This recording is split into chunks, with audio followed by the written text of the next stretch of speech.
Selanjutnya ada pengertian waduk, sungai, danau, dan laut. Danau adalah badan air yang menempati cekungan di permukaan bumi dan dikelilingi daratan yang airnya berasal dari sungai, mata air atau hujan, serta berfungsi sebagai ekosistem perairan tawar dan sumber daya bagi manusia. Sedangkan waduk adalah badan air buatan yang dibentuk dengan membendung aliran sungai atau menutup suatu lembah untuk menampung air yang kemudian dimanfaatkan untuk berbagai keperluan seperti irigasi, pembangkit listrik, tenaga air, kemudian pengendalian banjir, perikanan, serta penyediaan air baku. Terus yang ketiga ada sungai. Sungai adalah aliran yang terbentuk secara alami di permukaan tanah, mengalir dari daratan yang lebih tinggi ke daerah yang lebih rendah dan bermuara ke danau, waduk, atau laut. Sungai berperan penting sebagai penyalur air, sedimen, dan nutrien serta mendukung kehidupan ekosistem di sekitarnya. Terus yang terakhir ada laut.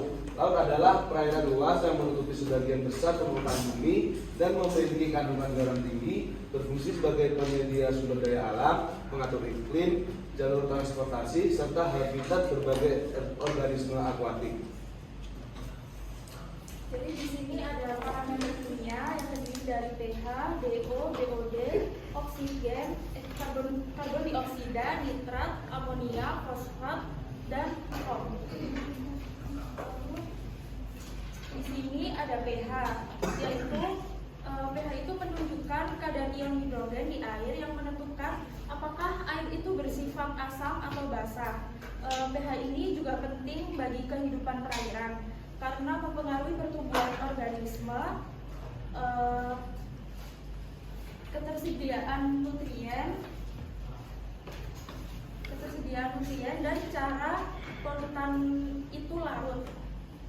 Lalu untuk sebagian besar organisme, mereka itu tumbuh paling baik di pH yang netral atau sedikit basah, yaitu sekitar 7 sampai 8,5. Lalu di sini ada perbedaan pH di sungai, danau atau waduk dan laut. Untuk yang pertama itu ada di sungai. pH-nya itu relatif stabil karena airnya itu mengalir sangat deras sehingga pencampuran dan pengencerannya itu berjalan lancar. Kisaran pH umumnya itu 6,5 sampai 7,5. Lalu untuk danau atau waduk itu pH-nya lebih bervariasi karena perairannya itu tenang sehingga terjadinya stratifikasi antara permukaan dan dasar. Kisaran pH umumnya itu 6 sampai 9. Untuk laut sendiri pH umumnya itu tergolong stabil dan sedikit basah karena adanya karbonat serta sirkulasi arus, meskipun tetap dapat dipengaruhi oleh fotosintesis fitoplankton dan penyerapan karbon dioksida dari atmosfer. Kisaran pH umumnya itu 7,5 sampai 8,4. Untuk yang kedua, ini ada DO. DO itu adalah kadar oksigen yang larut di air, penting untuk mengetahui kualitas air dan kesuburan ekosistem.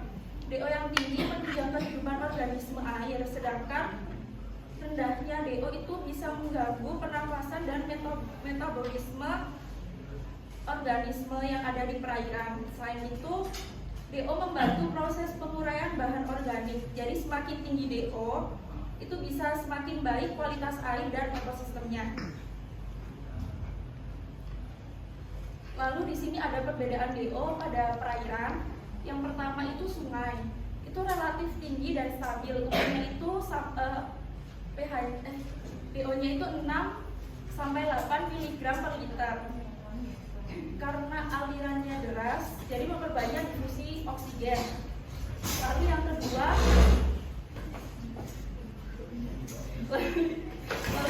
itu ada danau atau waduk.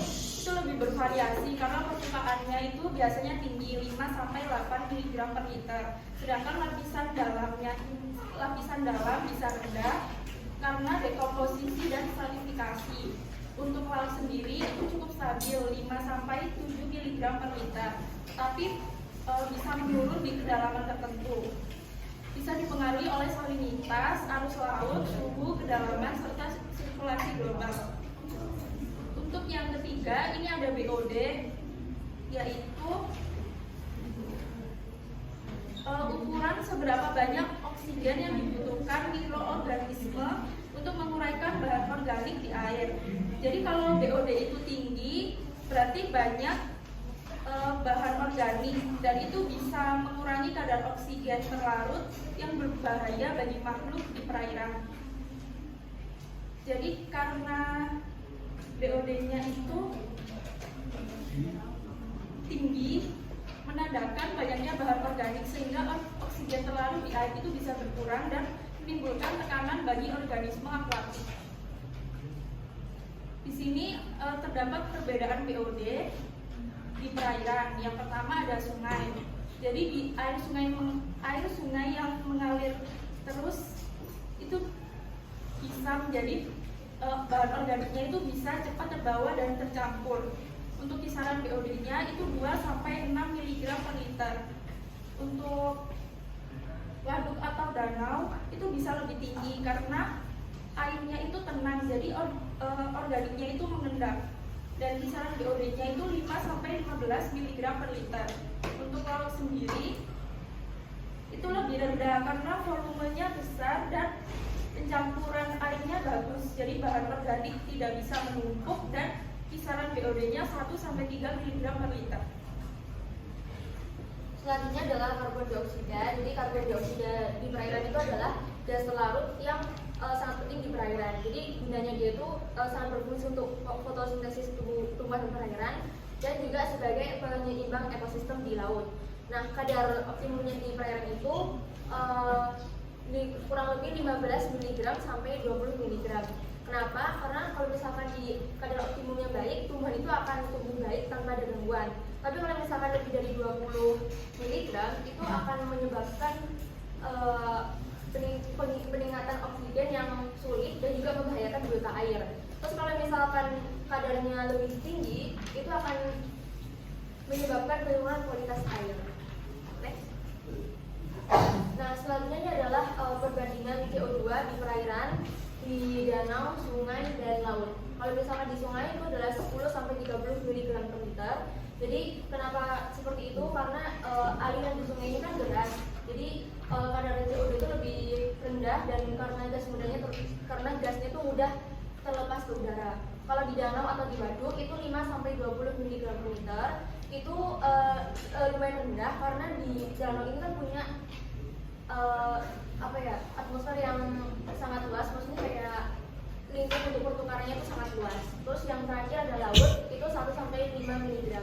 Jadi di laut itu terjadi karena luasnya pertukaran gas dengan atmosfer, terus tingginya aktivitas fotosintesis plankton. Next. Terus selanjutnya adalah nitrat. Jadi nitrat ini adalah bentuk utama dari nitrogen yang berperan penting sebagai penghara bagi pertumbuhan fitoplankton dan tanaman air. Nah, kadar optimumnya di perairan ini sekitar 1 sampai 5 mg per liter. Kalau misalkan lebih dari 5 gram per liter, itu akan menunjukkan penyemaran yang menyebabkan eutrofikasi.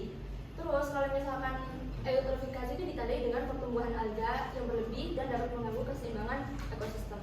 Next. Terus ini ada perbandingan nitrat di sungai, danau, dan laut. Kalau misalnya di sungai itu sekitar 0,1 sampai 5 mg, itu karena kadar nitrat cenderung lebih tinggi dibanding dengan danau dan laut. Terutama kalau misalkan di aliran sungainya itu menerima masukan limbah domestik. Terus kalau misalkan yang di danau itu 0,1 sampai 1 mg per liter, itu biasanya lebih rendah. Kalau misalkan bisa tajam, peningkatan tajam itu karena eutrofikasi. Terus yang terakhir di laut itu kurang dari 0,5 mg per liter, itu terjadi karena lapisannya itu relatif rendah, terus juga dimanfaatkan oleh fitoplankton. Kemudian parameternya yang selanjutnya ini ada amonia, di mana amonia ini adalah senyawa anorganik yang terbentuk dari kombinasi nitrogen dan hidrogen. Kemudian meskipun amonia ini tidak memiliki warna, namun baunya itu cukup tajam dan sangat menyengat. Kemudian amonia ini juga memiliki racun yang tinggi karena dia itu tidak memiliki muatan, dan selain itu dia itu tidak mudah larut dalam lemak. Kemudian menurut FMD 2003 sendiri, amonia akan meningkat apabila pH bersifat basa dan suhu meningkat. Nilai oksigen terlarut akan menurun jika suatu perairan memiliki nilai amonia yang tinggi sehingga terjadi kerusakan pada fungsi fisiologis dan metabolisme tubuh. Kemudian sisa metabolisme atau kotoran ikan yang semakin banyak di dasar itu akan menyebabkan cenderungnya tingginya kadar amonia. Ujian studi juga menjelaskan bahwa amonia berasal dari dekomposisi bahan organik oleh mikroba dan jamur. Dekomposisi limbah oleh mikroba pada kondisi anaerobik serta limbah domestik ini keberadaannya dalam air yang melebihi ambang batas dapat mengganggu ekosistem perairan dan makhluk hidup lainnya. Jika terlarut akan meningkatkan konsentrasi amonia yang tinggi. Next. Kemudian untuk perbandingannya sendiri, di sini ada perbandingan konsentrasi umum di sungai itu 1 mg per liter, di danau kurang dari 0,5 dan di laut sendiri 0,7 hingga 0,44 mg per liter. Kemudian untuk sumber utamanya sendiri itu mereka berbeda. Sungai cenderung lebih ke limbah domestik seperti limbah industri dan dekomposisi bahan organik. Kemudian di danau atau waduk sumber utamanya itu dekomposisi bahan organik dari limpahan darat, sedimen, sisa pakan dan metabolisme ikan. Kemudian di laut, metabolisme hewan laut, dekomposisi bahan organik, limbah aktivitas manusia, dan input dari sungai itu sendiri. Kemudian untuk dampaknya ini, sebenarnya mereka sama-sama menjadi racun atau toksik dan akan mempengaruhi atau mengganggu sistem pernapasan dan menjadi indikator pencemaran organik. Jadi untuk dampaknya sendiri di sungai, danau, atau waduk dan laut, amonia ini benar-benar menjadi racun bagi organisme biota yang ada di perairan tersebut. Kemudian bisa dilanjut. Ada fosfat. Fosfat ini merupakan unsur pembatas dalam proses eutrofikasi. Bila rasio N dan P lebih dari 12, maka sebagai faktor pembatas adalah P, sedangkan rasio N dan P kurang dari 7 sebagai pembatas rasio N. Rasio N dan P ini yang berada antara 7 dan 12 menandakan bahwa N dan P bukan sebagai faktor pembatas. Kemudian Ragin dan Ras menyatakan bahwa perairan termasuk dalam klasifikasi eutrofikasi bila kandungan total fosfor sebesar 0,393 sampai 6,100 mg per liter. Apabila lebih dari 6,100 mg per liter, perairan termasuk dalam klasifikasi hipertrofik. Senyawa fosfat dalam air yang terlarut dalam bentuk terlarut, tersuspensi dan terikat di dalam sel organisme dalam air.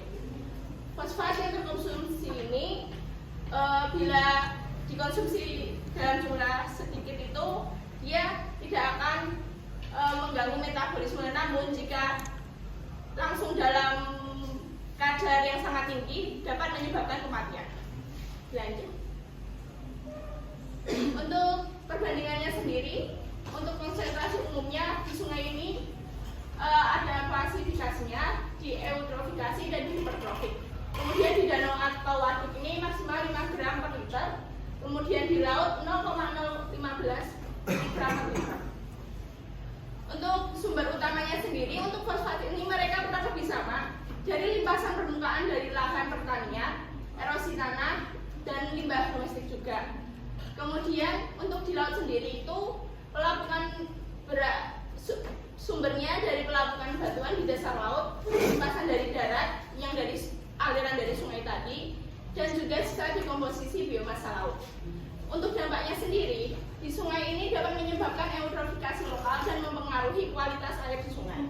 Kemudian di danau atau waduk, penyebab utama eutrofikasi dan blooming alga yang dapat menurunkan oksigen terlarut DO dan membahayakan kehidupan akuatik. Dan di laut sendiri, fosfat nutrien ini merupakan penting yang membatasi pertumbuhan fitoplankton. Peningkatan fosfat di pesisir menyebabkan red tide atau blooming alga.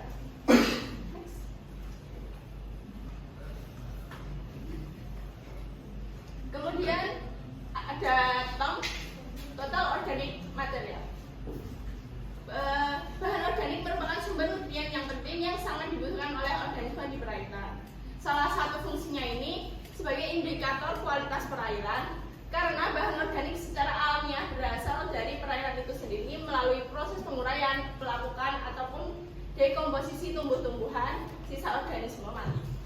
Bahan organiknya juga bermanfaat sebagai pendukung kehidupan fitoplankton di perairan, karena aliran nutrien yang berasal dari sungai ke laut hingga ketersediaan unsur hara ini menjadi indikator kesuburan bagi perairan tersebut. Kemudian perairan dengan kandungan atom yang sedikit maupun berlebihan tidak baik bagi kesuburan perairan. Hal ini juga diperkuat oleh pendapat Yuningsih bahwa bahan organik berlebihan akan menyebabkan terjadinya eutrofikasi dan bertumbuh kembangnya organisme perairan yang berdampak buruk bagi biota perairan. Kemudian untuk perbandingannya sendiri, di konsentrasi umum sungai ini memiliki batas 50 mg per liter sesuai dengan PP nomor 82 tahun 2001. Kemudian di danau atau waduk, dinamika air ini lambat, jadi akumulasi dari limpasan dan produk primer ini di danau itu cenderung tidak stabil karena tergantung dari perairan itu sendiri. Namun untuk melihat tom ini bagus untuk perairan atau enggak, itu bisa dilihat dari batas BOD dan COD-nya. Untuk COD-nya itu di 50 mg per liter dan di BOD itu ada 12 mg per liter.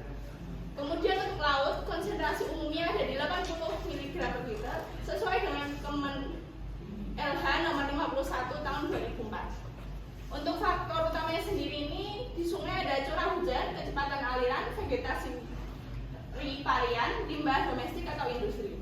Kemudian untuk danau ada eutrofikasi, stratifikasi, termal, input dari daerah tangkapan air, aktivitas biologis di dalam badan air.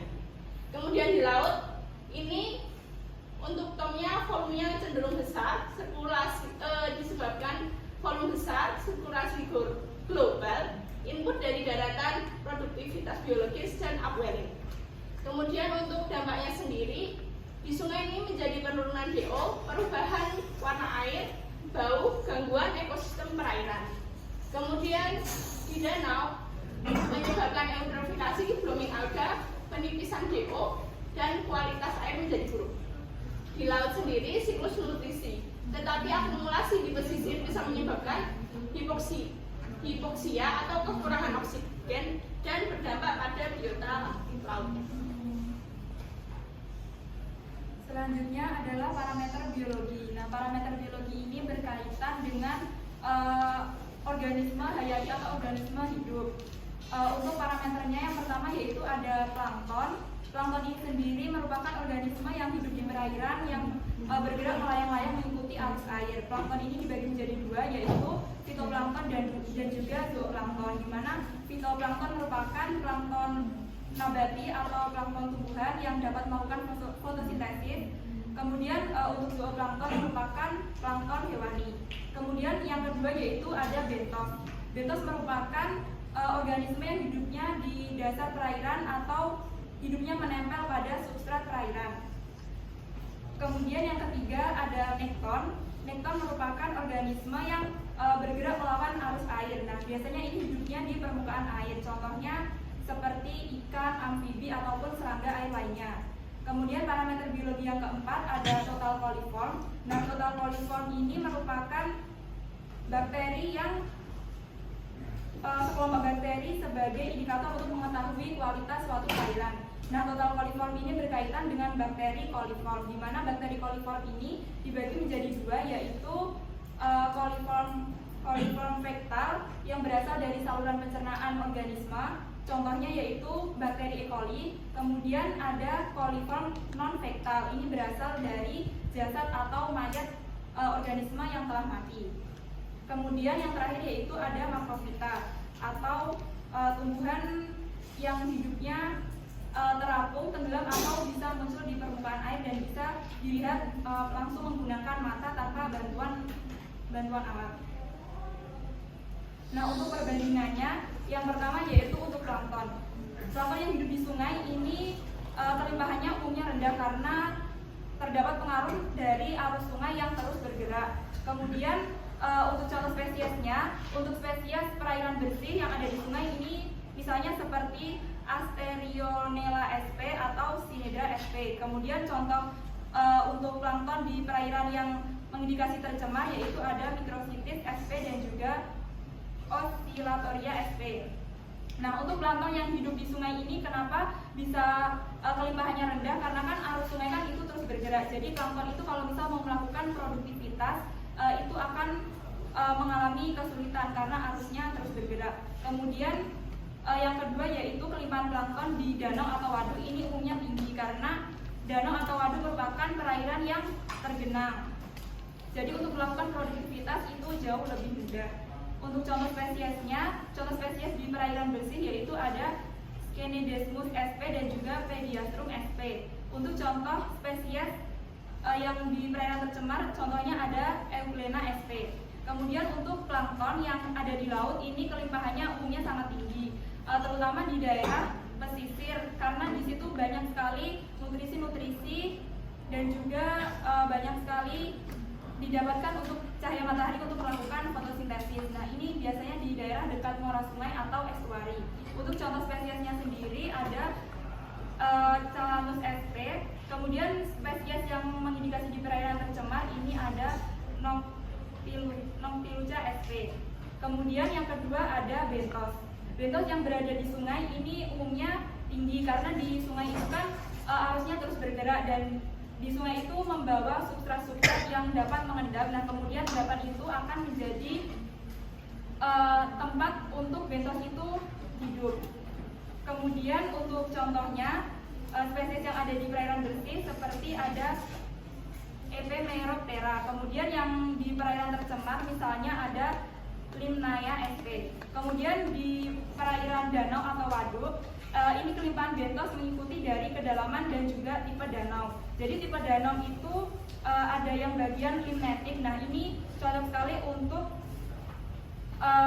kalau misal untuk plankton ini untuk berfotosintesis. Kemudian yang di bagian dasarnya itu ada profunda, yaitu di bagian dasar-dasar danau. Untuk contohnya ini yang di perairan bersih ada Plecoptera, kemudian yang di perairan tercemar ada Chironomidae. Kemudian bentos di perairan laut ini juga sangat beragam dan juga sangat tinggi karena di perairan laut itu bagian di endapannya itu juga banyak sekali nutrisi-nutrisi atau substrat-substrat untuk bentos melakukan produktivitas dan juga berkembang. Nah, untuk contoh spesiesnya itu ada Echinodermata untuk perairan yang bersih. Kemudian di perairan tercemar ada Polychaeta. Selanjutnya adalah nekton. Nah, untuk nekton yang di sungai ini kelimpahannya biasanya tinggi, terutama di bagian sungai yang memiliki habitat beragam seperti batuan dan juga vegetasi tepi sungai atau cekungan. Jadi nekton ini kan dia hidupnya di permukaan air. Nah, kalau misal di sungai itu di bagian, kalau misal cekungan itu kan biasanya tidak terlalu terkena dampak dari arus sungai.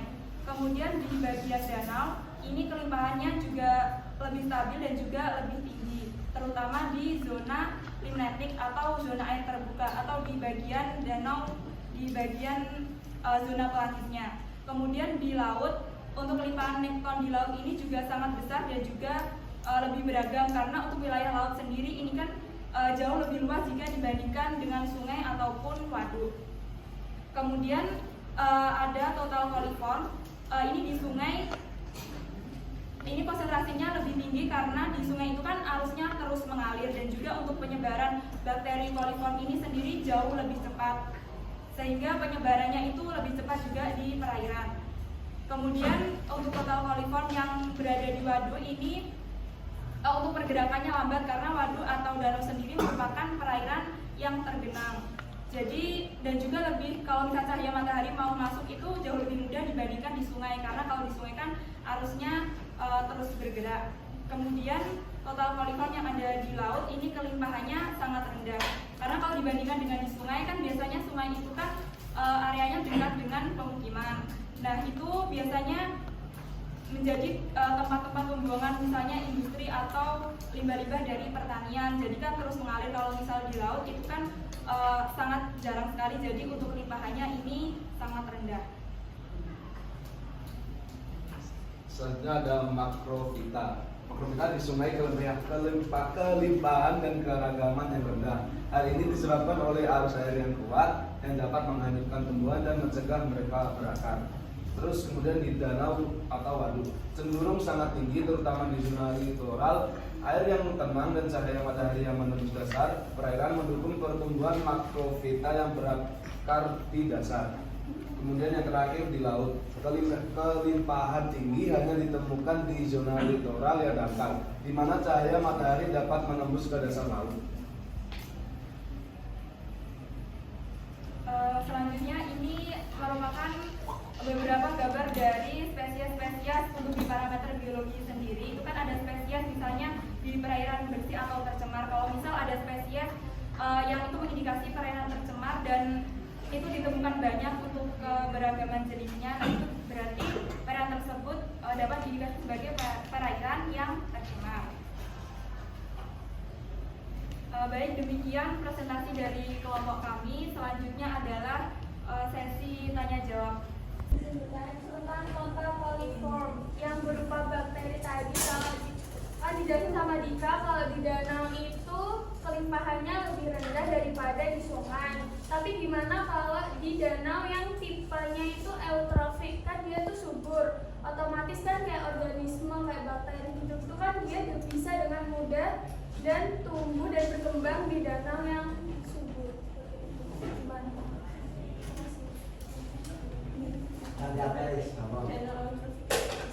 Saya perkenalkan, nama saya Ikram Februari dengan NIM 24508010711061 absen 39.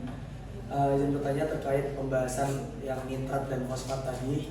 Itu di situ kan ditentukan bahwasannya di sungai itu potensi buat eutrofikasi, terus blooming alga itu jauh lebih tinggi dibandingkan di danau tadi kalau di yang dari berdasarkan parameter yang teman-teman sampaikan.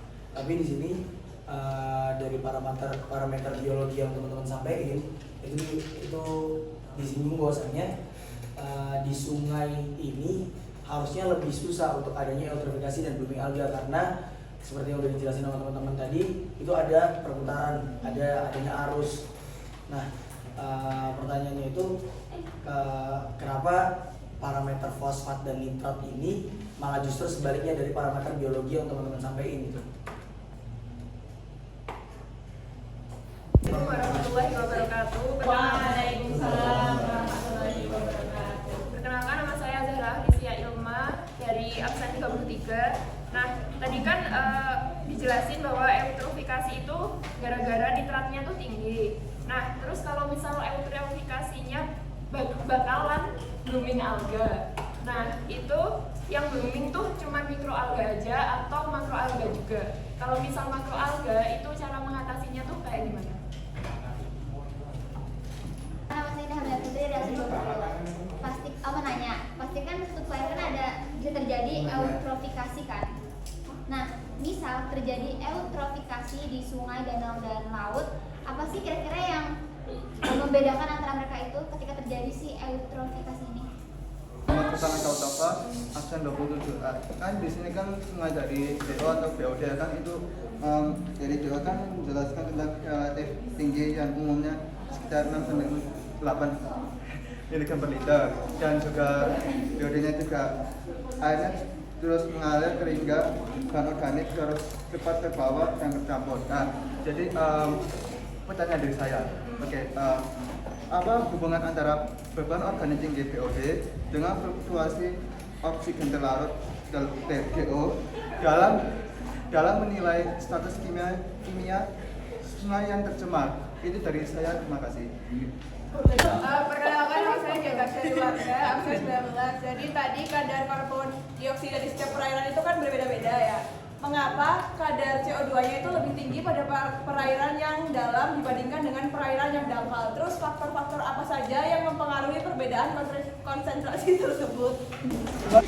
izin menjawab pertanyaan Chelsea tadi, gimana kalau misalnya itu berada di danau eutrofik, di mana danaunya itu yang subur, kemudian apakah mungkin total coliform ini dapat mengalami peningkatan konsentrasi gitu ya? Untuk jawabannya sendiri itu apabila itu berada di danau eutrofik, di mana danau yang sangat subur itu tadi, sehingga apabila terjadi peningkatan total coliform itu ya sangat mungkin, karena tadi kan udah diketahui kalau danaunya itu eutrofik sendiri, di mana subur dan bisa membuat bakteri itu tumbuh lebih cepat sehingga total coliform itu meningkat. Tapi kan tadi dijelasin kalau di daerah itu kan lebih rendah daripada di sungai. Tapi kalau adanya eutrofik, adanya danau eutrofik berarti dia lebih tinggi daripada di sungai. Ya, kalau itu mungkin nanti juga bisa dilihat dari segi sungainya sendiri ya, maksudnya jenis sungainya itu kayak gimana, karena kan kalau di danau eutrofiknya sendiri udah diketahui kalau danaunya ini eutrofik dan dia itu danau yang subur. Maksudnya berarti dia lebih tinggi atau lebih rendah? Oh iya, ini bantu menjawab. Jadi kalau misalnya di danau itu kan juga tergantung zonanya, kan ada kalau misalnya di bagian litoral itu kan emang dia sudah daerahnya lebih subur, jadi memungkinkan bakteri coliform ini di situ subur dibandingkan di ini apa sungai kalau dia dari zonanya. Ya. Jadi kalau di danau eutrofik memungkinkan dia lebih tinggi daripada di sungai. Ya. Kemudian dari Ikram terkait untuk nitrat fosfat itu kalau di sungai potensi buat eutrofikasi berharga itu jauh lebih besar daripada di danau. Nah sedangkan di parameter biologi ini di sungai ini lebih susah karena ada arus. Oh maaf, kalau misal di parameter kimianya itu lebih mudah gitu ya. Aku mau jawab pertanyaannya Ilma. Jadi kan Ilma tadi tanya kalau misalkan ada eutrofikasi gara-gara nitratnya tinggi, terus kan terjadi booming itu apakah mikroalga aja atau sifat makroalga, terus bagaimana prosesnya penanganan makroalga. Jadi eutrofikasi itu bisa umumnya menyebabkan mikroalga karena kan mereka cepat berkembang biak dan langsung bikin aerob. Tapi bisa menyebabkan makroalga juga, cuma di sekitar pesisir atau di sekitar laut. Nah itu dampaknya itu biasanya menumpuk, terus juga menutupin cahaya. Nah cara pengatasannya itu dengan mengurangi nutrien, terus juga panen listrik, terus juga cara mengatasinya itu dengan mengurangi nutrien, terus juga panen listrik, terus juga memanfaatkan untuk pakan atau pupuk, terus juga dijadikan tambahan pakan alami. Berarti makroalganya itu dibuat makanan buat ikan. Ya. Terima kasih. Izin menjawab pertanyaan dari Amel tentang apa tadi cara mengatasi eutrofikasi di sungai, danau sama laut ya. Apa beda? Iya. Iya.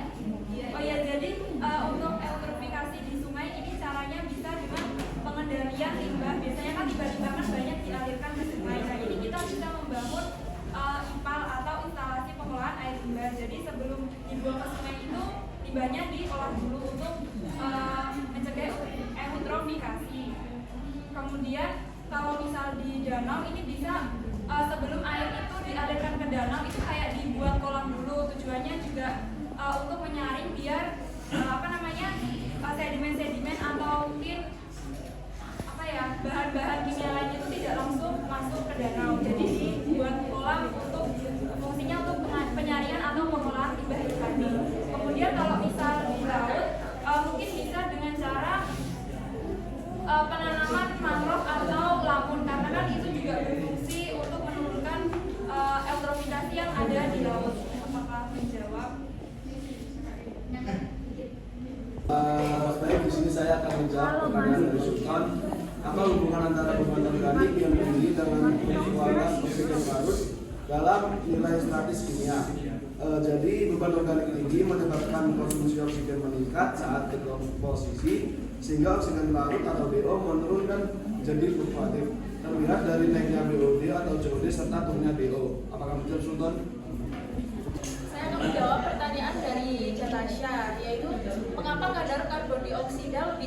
pada perairan yang dalam dibandingkan dengan perairan yang dangkal, dan faktor-faktor apa saja yang mempengaruhi perbedaan konsentrasi tersebut. Jadi di sini kadar karbon dioksida itu lebih tinggi di perairan dalam karena adanya akumulasi hasil respirasi dan dekomposisi bahan organik. Jadi itu diperkuat dengan faktor fisik seperti tekanan tinggi yang meningkatkan kelarutan karbon dioksida serta tidak adanya fotosintesis yang dapat mengurangi konsentrasi gas tersebut. Hal ini berpengaruh pada keseimbangan ekosistem perairan, termasuk kadar oksigen yang larut dan distribusi organisme.